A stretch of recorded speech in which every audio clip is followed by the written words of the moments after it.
슈마 아도나이 베야푸츠 오예베카 베야누스 메사네카 미파네카. 여호와여 일어나사 주의 대적들을 흩으시고 주를 미워하는 자가 주 앞에서 도망하게 하소서. 샬롬, 생각하는 성경 홀리아미입니다. 오늘의 말씀은 어렵지 않은 내용이라서 간략하게 나누겠습니다. 우리들이 발람의 예언을 해석할 때 하나님께서 예언을 주신 의도를 파악해야 하지, 예언의 단어가 무슨 의미인지를 집요하게 파고드는 것은 중요하지 않습니다.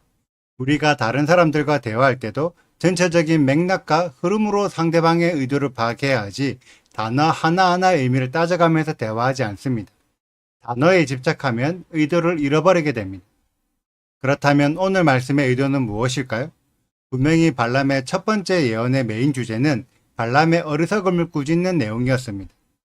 이것을 파악하지 못하고 발람이 어떻게 이스라엘을 축복했는지를 학문적으로 따지고 들어가면 전체적인 흐름을 잃어버리게 됩니다. 발람의 예언을 들은 발락은 어떻게 해야 했을까요? 자신의 어리석음을 깨닫고 더 이상 이스라엘을 저주할 생각을 버려야 합니다. 그런데 발락은 여전히 자신의 어리석음을 깨닫지 못하고 다른 장소에서 엘로힘의 음성을 들으면 이스라엘을 저주할 수 있을 것이라며 또다시 발람에게 제사를 드리게 합니다. 그리고 이번에도 정확하게 여호와께서 발람에게 음성을 주셨는데, 음성을 주신 이유가 발람이 제사 드렸기 때문일까요? 아니면 여전히 어리석은 발람을 다시 꾸짖기 위함일까요? 제사와 상관없이 발락을 꾸짖기 위해서 음성을 주셨습니다. 이것을 이해하지 못하면 발람이 제사를 드리니까 여호와의 음성이 들렸다고 해석하여 우리들도 무작정 예배만 하면 하나님의 임재가 풀어지고 성령 충만한 음성을 주실 것이라고 생각합니다. 제가 분명히 말하지만 여호와의 음성은 제사 드리고 예배하는 것과 아무런 상관없이 하나님께서 주실 이유가 있을 때 주십니다. 예배했다고 무조건 음성을 들어야 한다고 생각하신다면 그 음성의 주인은 여호와가 아니라 내가 만들어낸 엘로힘이 될 수도 있습니다. 이것을 분별하시길 축복합니다. 아무튼 이번에도 발람은 이스라엘을 축복하는 예언을 합니다. 하지만 축복의 목적은 이스라엘을 높이기 위함이 아니라 발락의 노력이 부질없는 헛된 일이라는 것을 알려주기 위함입니다. 그래서 23절에 야곱을 해야 할 점술과 이스라엘을 해야 할 복술이 없으니 발락의 쓸데없는 짓을 그만두라는 목적으로 예언을 주신 것입니다. 이것을 이해하지 못하고 이스라엘이 어떤 복을 받았는지를 지식적으로 따지고 든다면 마찬가지로 전체적인 흐름을 잃어버리게 됩니다. 그러한 태도가 25절의 발락의 태도입니다. 두 번이나 하나님의 경고를 받았음에도 그 경고를 인정하고 싶지 않고 여전히 자신의 생각대로 하고 싶어서 어거지를 부리는 거죠. 이에 대해 여러분들은 어떠한 생각이 드시나요? 발람이 믿음 있는 하나님의 사람이라서 제사만 들으면 여호와의 음성이 들리는 뛰어난 선지자였을까요?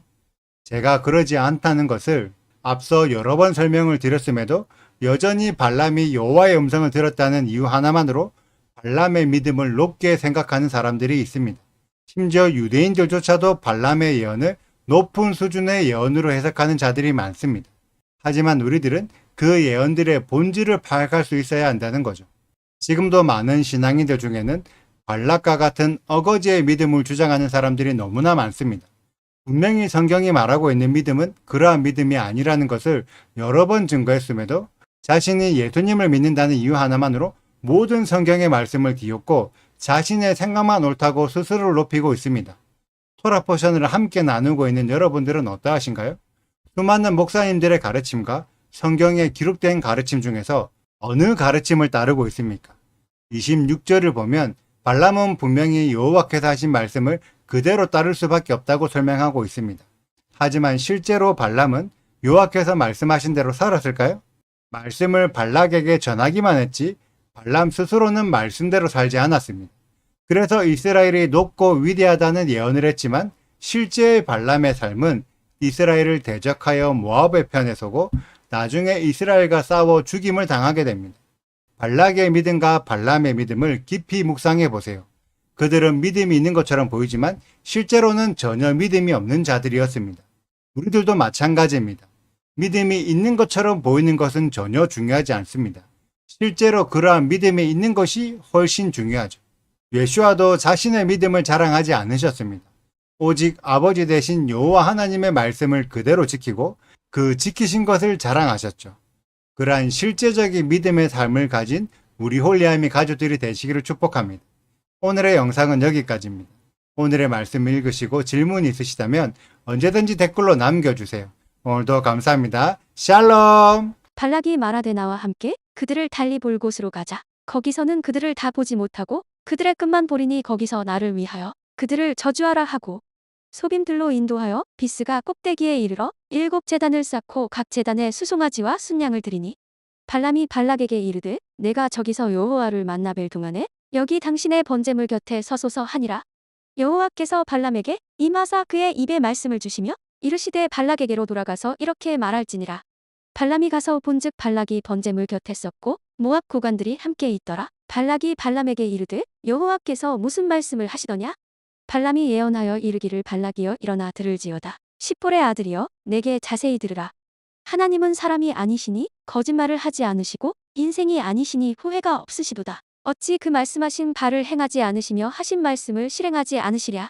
내가 축복할 것을 받았으니 그가 주신 복을 내가 돌이키지 않으리라.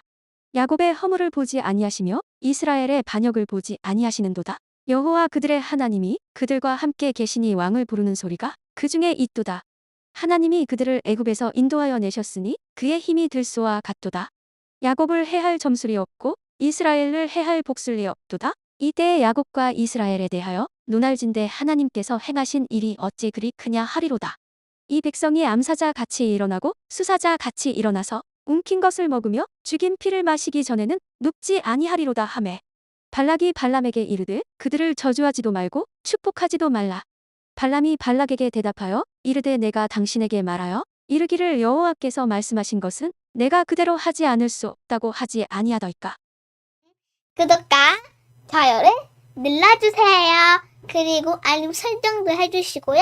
그리고 하트도 꼭 눌러주세요. 슈바 아도나이 리베보트 알레페 이스라엘 여호와여 이스라엘 천만인에게로 돌아오소서.